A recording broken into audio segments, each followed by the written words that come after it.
রমজানে মৃত ব্যক্তির জন্য কিভাবে দোয়া করব? কোনো খতম বা এ ধরনের কিছু করা জায়েজ আছে কিনা? রমজানে মৃত ব্যক্তির জন্য আমরা দোয়া করতে চাই। বিশেষ করে রমজান উপলক্ষে আমাদের মৃত মা-বাবা তাদের পক্ষ থেকে, আমাদের প্রিয়জনদের পক্ষ থেকে কিছু করার তাগাদা আমরা অনুভব করি। এক্ষেত্রে দোয়ার ক্ষেত্রে যেটি হবে যে আমরা নিজেরা আল্লাহর কাছে তাদের হয়ে তাদের জন্য মাগফিরাত কামনা করব।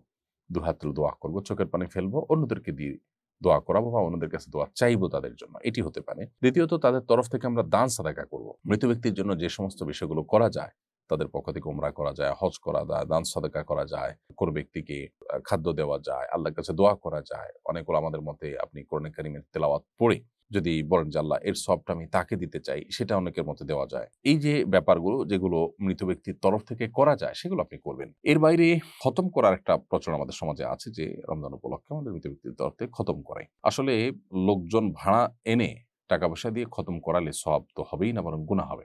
কারণ খতম কোরআনে কারিম তেলাওয়াত পড়ে শেষ করা বা তেলাওয়াত করা এটা একটা ইবাদত। এটার বিনিময় দেওয়া এবং নেওয়া জায়েজ নাই। বিধায় এটা চলবে না। হ্যাঁ, আপনারা আ পরিবারের সদস্যরা কেউ কোনো অংশ তেলাওয়াত করলেন, করে এটার সওয়াব যেন আল্লাহ তাকে দেন সেই হিসাবে আপনি নিয়ত করলেন। বাস এটা হতে পারে।